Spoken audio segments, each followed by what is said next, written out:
Hey guys, welcome back to Defy Gaming. After our last video of Overwatch, it's our first Overwatch video. The link will be down below in the description.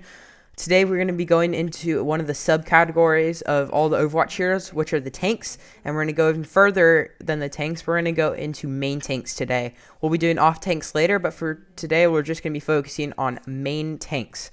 We're going to be going over exactly what a main tank is, what their jobs are, what they do, and then we're going to be going into every single main tank and telling you all about their strategies, how to use them to create maximum effectiveness, and all their abilities, including ults. So stay around as we're going to go over every single one, and please like and subscribe down below. Comment what you think the next video should be. If you guys like Overwatch or Rocket League better, we can provide both content, but just tell us down below. And on that note, we're going to jump right into the video. Starting with what are the responsibilities and goals of being a main tank. So when you choose one of the main tanks, and we'll talk about them more later, you're going to want to make sure that you're fulfilling their roles so that, as we talked about last video, you can fill in that spot of your team comp. And so when you're doing this, your first goal as a main tank, and you'll notice it right away, is going to be to protect your team. Many main tanks are equipped with shields that have up to 2,000 hit points. You have bubbles, you have all these barriers that you can use to protect your team, and you need to be up there on that front line as a main tank, creating that space and protecting your team. And as you might have just heard me say it, you want to create space. So when you're creating space, that might be just dealing damage in a wide area. You're opening up that spot for your team so that your DPS can come in, so that your off tanks can come in and do their job. You're going to open up that space for them to do their jobs. And you're going to do that by distracting the enemy, so getting their attention and then pushing them back. Many main tanks' abilities have the ability to push people back and to force them back and to create that space. And normally main tanks are pretty big, so you're all over the place. You want to be in the enemy's face. When you're in that enemy's face, leading the charge, maybe even have your barrier up, or you're just using one of your abilities. You're creating that space and you're distracting them and you're pushing them away from the objective or wherever you're going. So that's the main job as a main tank. You're on the front line, leading the charge right in the enemy's face, and you have a ton of health to do it. You have a lot of space and time to do it, and you just need to. That's your job. Create space, protect your team, distract the enemy. A quick tip on doing that: you want to know your natural cover and your surroundings. So before every team battle, especially if you're on defense and you have time, make sure that you survey the surroundings and know what you can use, where you can place your barriers, that your barrier's not taking all the hits, and where you can play around. Off tanks will do this too, but main tanks also should be able to play around natural cover so that they're not eating a ton of health and they can use that later if they have to lead a big charge against the enemy. So on that note, we're going to jump right into the heroes, starting with probably what most people will think of as a main tank is Rienhardt. And Rienhardt is basically the definition of a main tank. Super big, has the biggest shield in the game, and just charges. He has the charge ability. He has the fire strike that pushes people back. He's the definition of a main tank. He creates space, protects his team, captures objectives. He's on the front line of everything. When you're using Rienhardt, the biggest and most important thing, and a lot of people will grasp this early, but it's one of the most important things as you're going through the ranks, is to just protect your team. You have a barrier that can take 2,000 hits, and don't let that, don't think that's not much. If you're getting spammed, then that might be a bit much, but normally as you're pushing forward, you want to keep that shield up and protect your team, because any extra seconds or any few extra yards that you can push that objective or capture that point is going to be a significant amount of time. So use your barrier to protect your teammates, and you're going to find this with a lot of tanks, but it's sometimes best, especially if you're pushing an objective, if you can hide behind a wall and only have half your shield sticking out, so that when you are attacking, you're going to be protected on one side so that your shield's not taking all the hits. They have to hit you in a certain spot, and that's going to open up the battlefield for your team a lot. To force enemies backwards, that's one of Rienhardt's, that's the best thing a Rienhardt player can do. They can force that enemy team back, push them back to where they started. And you're going to do that with abilities like Fire Strike and with your hammer. Your hammer does a ton of damage, and people notice it the minute it starts hitting them, and you're going to keep pushing teams back because you're this big soldier pushing them back with a hammer that's probably bigger than they are. Your ability Fire Strike, you want to learn how to use it, how to target it. It's something that's going to come with experience. But Fire Strike, you're going to want to use that to just throw that into the enemies, throw that into the opposing main tank, and that's going to push people back because it goes right through shields, it goes through everything. Fire Strike is going to be your main pushing back tactic, and once you can push that back, then you can lead your charge. And one of the cool thing about Rienhardt is that both of his abilities are very, they create a ton of space. So his objective is completely fulfilled by all of his abilities. Tip with charge, when you're using charge, you want to pick off DPS with it. If you're going to slam into tanks with it, you're going to create a ton of space, but by that time you're probably going to die charging them because there's normally going to have DPS behind them. So charge, you want to save that for when you find a DPS that's out of position and you're going to want to punish them with your charge, slamming in the middle walls, pinning them. That's what you want to use charge for. Fire Strike is just going to be used to create space. If you're 1v1ing, Fire Strike is not going to be super useful. It's better used on a team fight. Rienhardt is a team player. You have to play him as a team player. So use that Fire Strike to pick off anybody that's charging forward, push them back, get in their face with your hammer, and then use charge to pick off and punish any extended DPS. That's the best thing a Rienhardt player can do. But don't forget to shield your team. Your team comes first. Barrier, then push back, then pick off DPS. That's the order of importance for a Rienhardt player. Probably one of the most fun main tanks to play is Orisa. And Orisa is so much fun because you can sit at a choke point, you can sit anywhere, and you're just going to be able to stay in that one spot and rain down fire, and you're going to get tons of kills. You feel so great when you're able to sit in, one area for the whole duration of the game and just be raining down fire. Your barrier is always on recharge, so you keep placing that down, and you just feel so invincible. And that's what comes when you use Orisa's kit well, because Orisa's kit is what makes Orisa. There's kind of an order to the kit. So the first thing you want to do is find that choke point. I see a ton of Orisas just place their barriers right on a payload, and it's not going to do much. It's just going to create a huge target on you. And chances are, if you know Orisa, you want to play with her barrier. She's not like Sigma where you play around his barrier. She plays right behind her barrier. And so that's just going to make you a huge target. You're going to get taken out way too easily, especially by a Bastion spammer. By the way, Bastion Orisa team comp is the best duo, or one of the best duos in the game.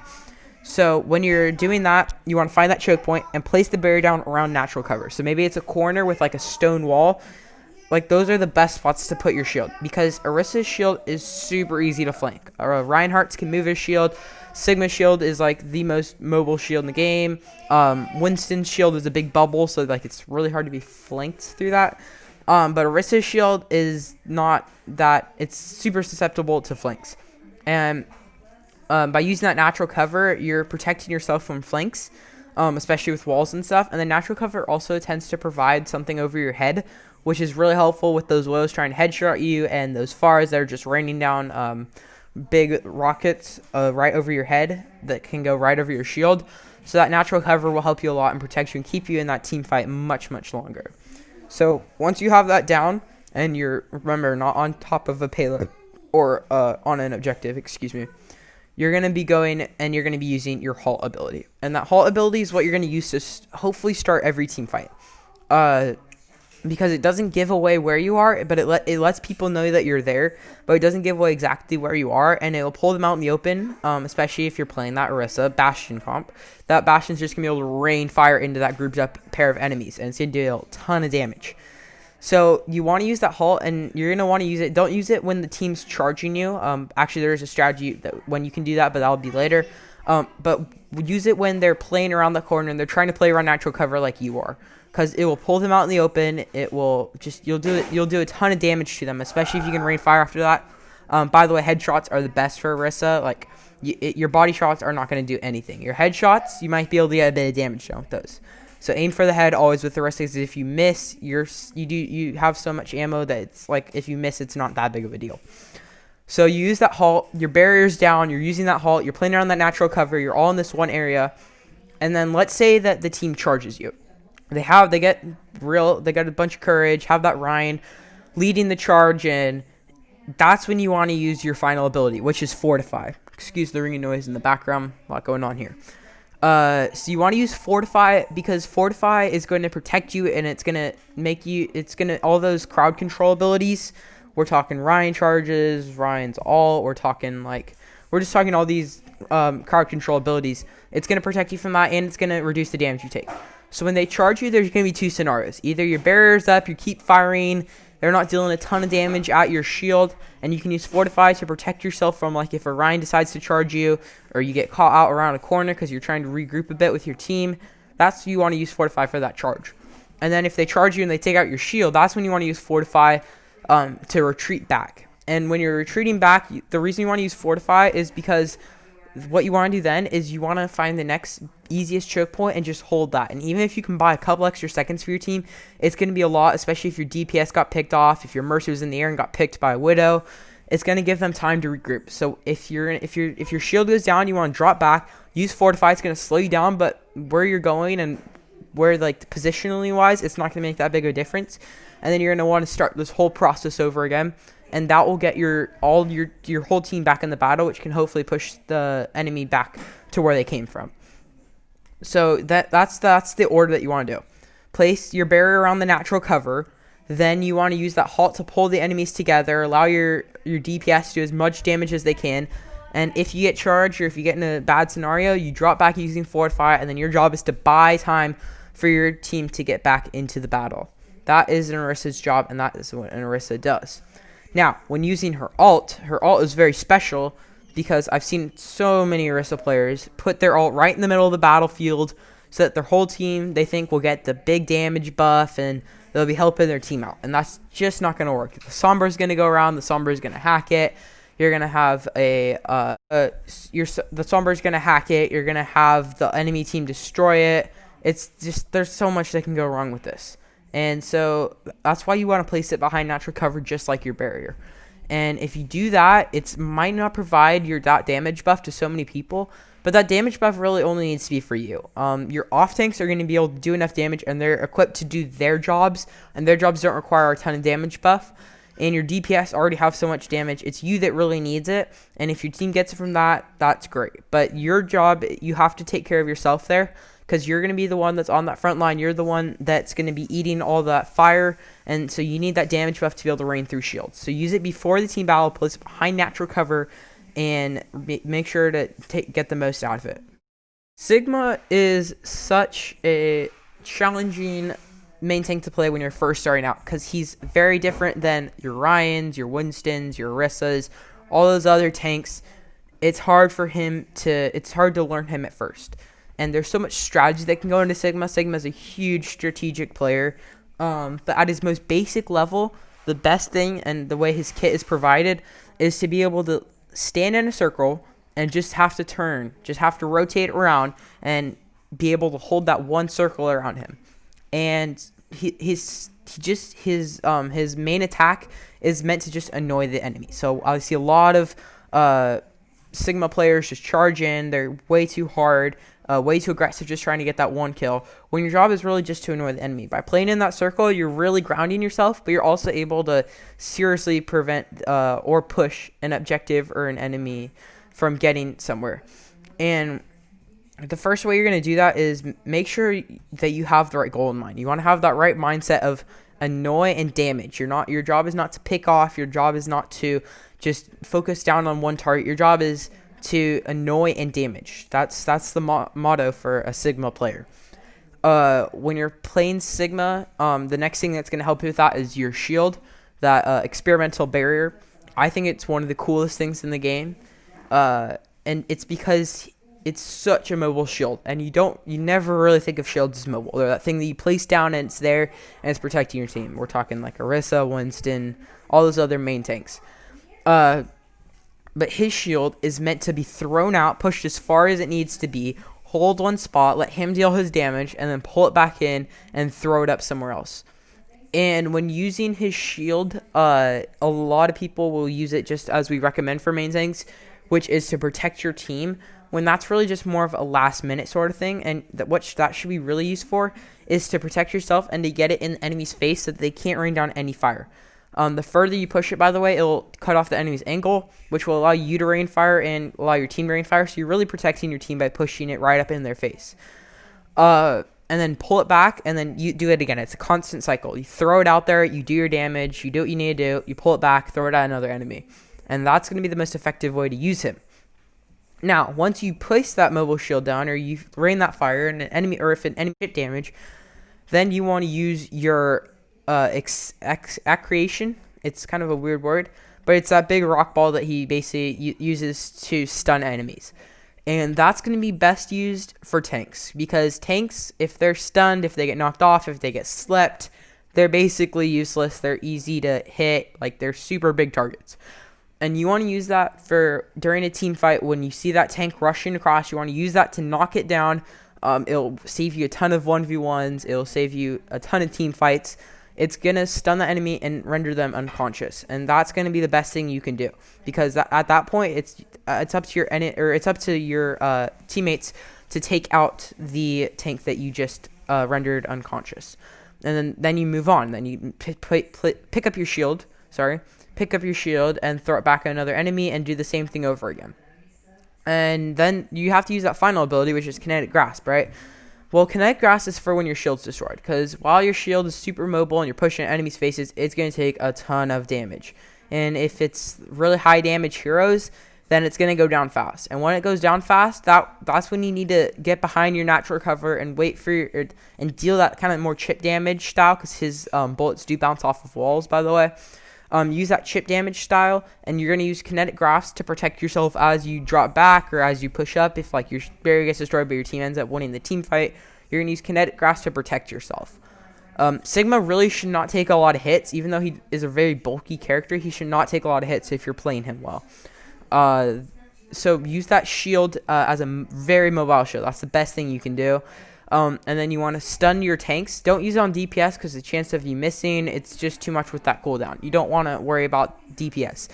So if you're playing in that mobile circle, then you're going to eventually learn that you want a combo. Because Sigma, the biggest strategy of Sigma is combos. You can combo, obviously, you have to combo with your accretion to knock enemies out and then hit them with as much firepower as you can.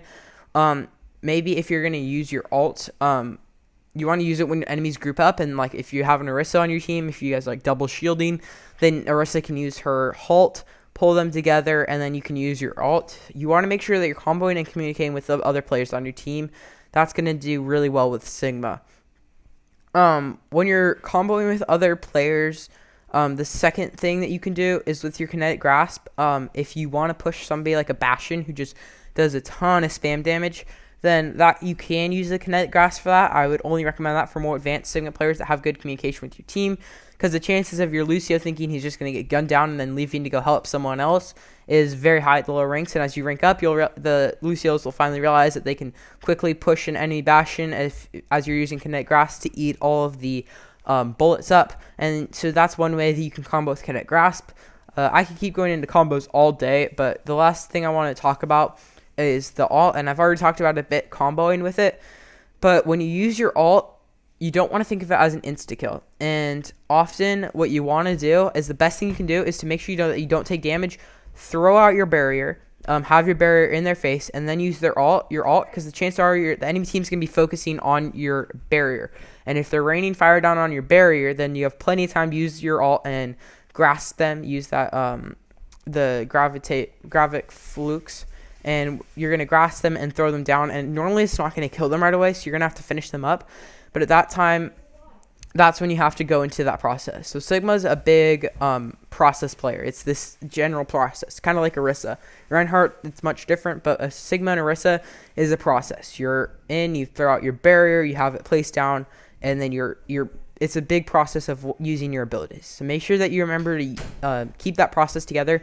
When that process goes down, that's when you want to use that Kinetic Grasp to drop back. So the Kinetic Grasp is really more for when that circle of your abilities goes down.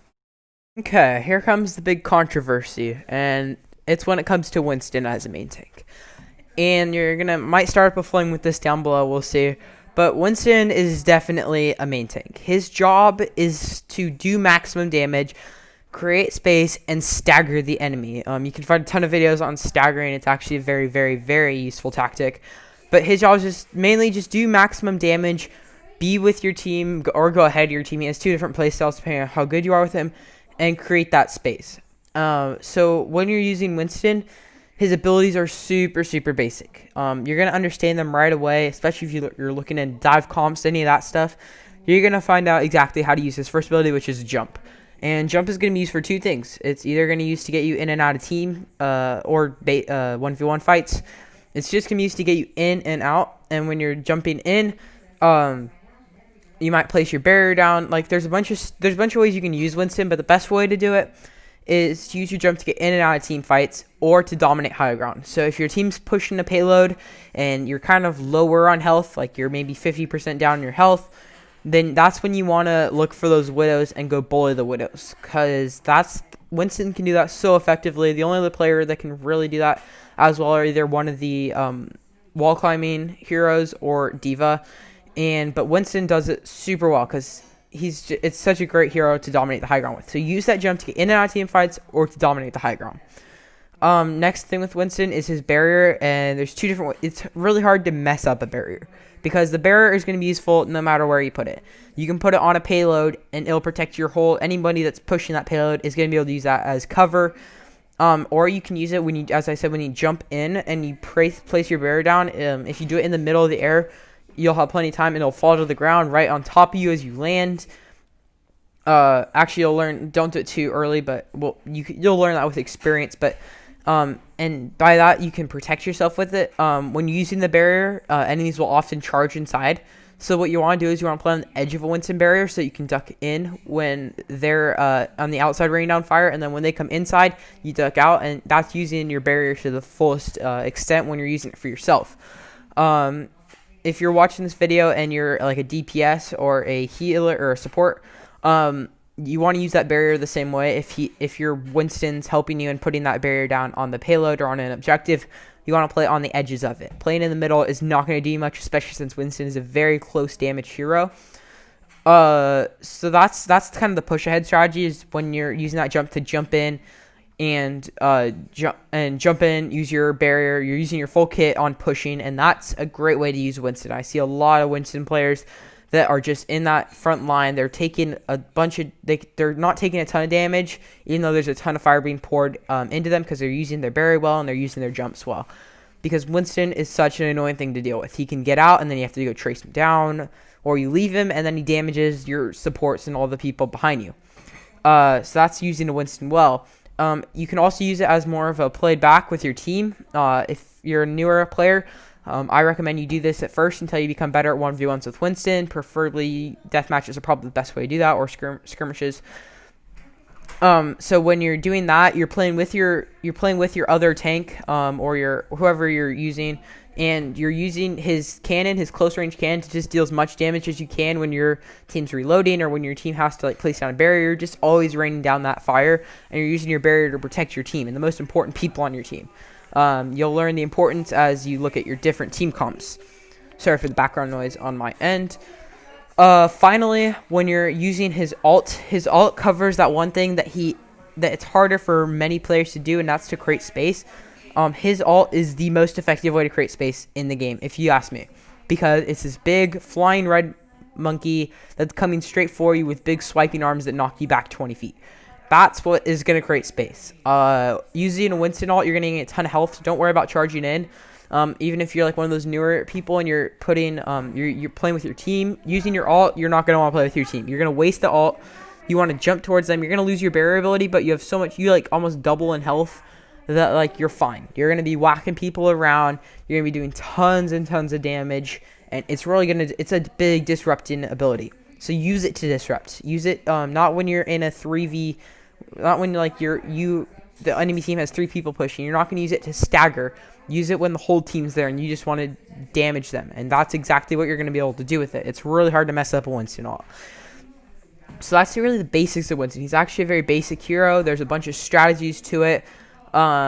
Make sure if if you are taking a lot of damage when you jump in, if you're like playing that push strategy and you're using you're taking a bunch of damage and you jump in, the best thing that you can do is to deal as much damage as you can, maybe place it on the barrier to protect you, and then jump back out, and that will make the enemy team have to follow you around. Is maybe just jump to the next high point, and you keep jumping between high points, and you're making them concentrate fire on you, and that will allow your team to push, and that's actually creating space without you even doing any damage, which is actually super, super helpful. And when in the minute they turn their attention away and they think you're a wasted cause, that's when you dive right on top of them, place down your barrier to protect yourself, and you take them out. And that is a great Winston strategy. Winston is a very awesome hero to play, and you're going to have a lot of fun playing him. That was main tanks with Rapture. Thank you for watching the video. I hope you guys go into a game and try out some of the tips that we recommended. You never know, they might help you guys out. Please comment down below on what you think the next video should be. We're willing to do some more in-depth hero guides on the heroes that we listed today, so tell us which ones you want us to do them on. And if we missed any crucial facts you want the Defy community to know, please comment that down too. Subscribe down below, leave a like on our video, and never miss our content. And this is Rapture signing out from Defy Gaming.